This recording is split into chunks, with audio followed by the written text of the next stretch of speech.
नाज़रीन इकराम, इन्ना लिल्लाहि व इन्ना इलैहि राजिऊन। इस वक्त एक इंतहाई तशवीशनाक और इंतहाई परेशान कुन डेवलपमेंट पाकिस्तान के दारुल हुकूमत इस्लामाबाद से पूरी कौम को हिलाकर रख चुकी है। इस्लामाबाद में इमाम बारगाह पर धमाका, खुदकुश हमला हुआ है। पाकिस्तान का दारुल हुकूमत लहूलुहान है और दहशतगर्दों ने अब तक का सबसे बड़ा वार किया है। बड़ी तादाद में शहादतों की इत्तलात है। शहादतों का फिगर हर गुजरते लम्हे के साथ बढ़ता जा रहा है।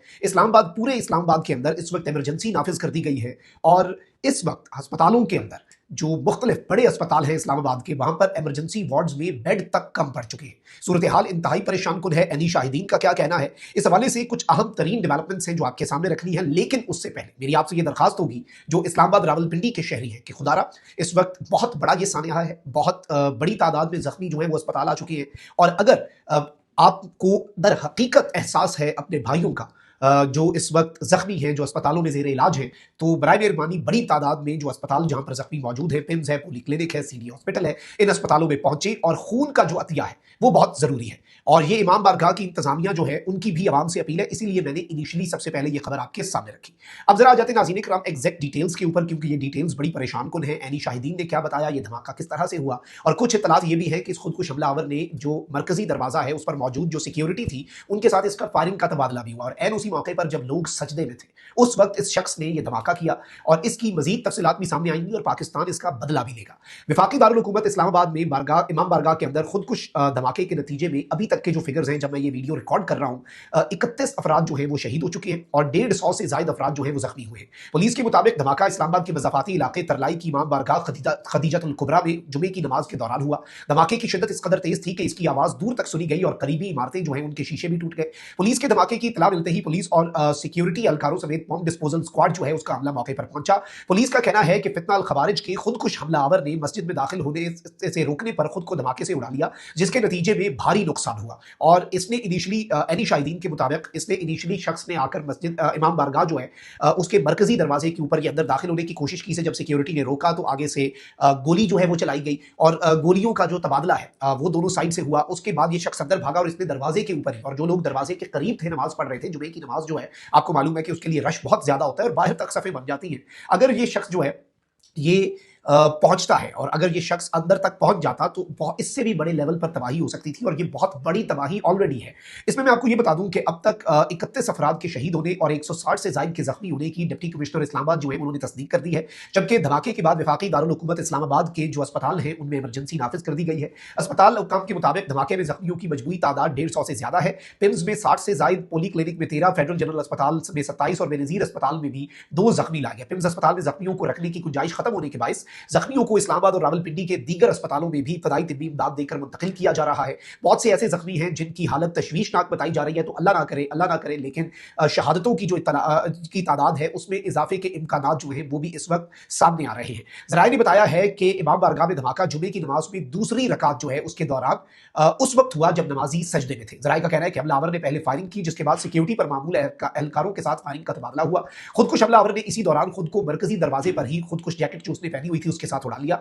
आईजी इस्लामाबाद ने यह कंफर्म किया है कि जी धमाके के बाद इस वक्त इलाके को घेरे में ले लिया गया है। जाहिर बात है सिर्फ पुलिस नहीं बल्कि इंटेलिजेंस एजेंसीज और दीगर कानून नाफिज करने वाले इदारे इस वक्त तहकीकात कर रहे होंगे। और इसमें मैं आपको ये बता दूं कि ये जो इमारत है ये 3 मंजिला इमारत है और इसमें इसीलिए तबाही भी ज्यादा हुई है और शहादतें भी बहुत ज्यादा हुई हैं। इवन मरकजी दरवाजे पर भी जो धमाका हुआ, इवन आईजी इस्लामाबाद ने बताया कि उनके कजन का इकलौता बेटा जो है वो भी इस सब के अंदर शहीद हुआ है। फिर इसके साथ ही साथ इस वक्त नाज़रीन इकराम मैं आपको ये बता दूं कि सिक्योरिटी को हाई अलर्ट कर दिया गया है। पूरे के पूरे पाकिस्तान के अंदर इस वक्त सिचुएशन जो है वो तशवीशनाक बताई जा रही है और मामला जो है वो बहुत परेशान कुन है। और जाहिर बात है इस बात में कोई दूसरी राय नहीं है कि इसके पीछे कौन है। फितना अल खवारिज टीटीपी हो या फितना अल हिंदुस्तान बीएलए, इन दोनों दहशतगर्द गिरोहों की सरपरस्ती जो है वो भारत की खुफिया एजेंसी रॉ कर रही है। अफगान सरजमीन का इस्तेमाल किया जा रहा है और हमने इससे पहले भी ये मैसेज दिया था कि पाकिस्तान की सरजमीन पर होने वाले हर हमले का जवाब जो है वो अब घुस कर दिया जाएगा। तो अब आप इस जवाब का भी इंतजार करें, क्योंकि अब जो फितना अल खवारिज टीटीपी के साथ होने जा रहा है वो किसी के बहमो गुमान में भी नहीं है। और इसके साथ ही साथ इसकी हिद्दत और शिद्दत अब भारत को भी महसूस होनी चाहिए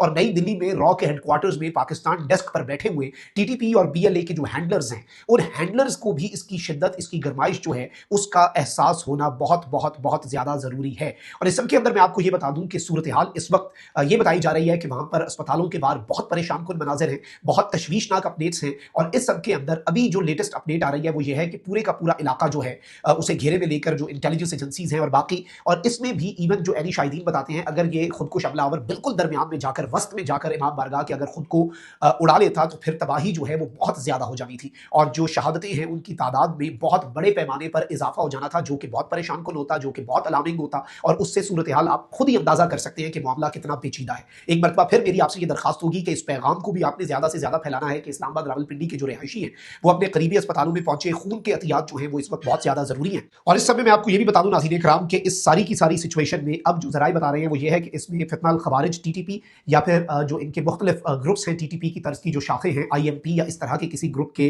मुलविस होने की इतलात हैं। अभी तक की इतलात के मुताबिक हमने क्रॉस वेरीफाई किया है, किसी ग्रुप ने अभी तक इस अफसोसनाक सानहा जो हुआ है इसकी जिम्मेदारी एज ऑफ येट कबूल नहीं की।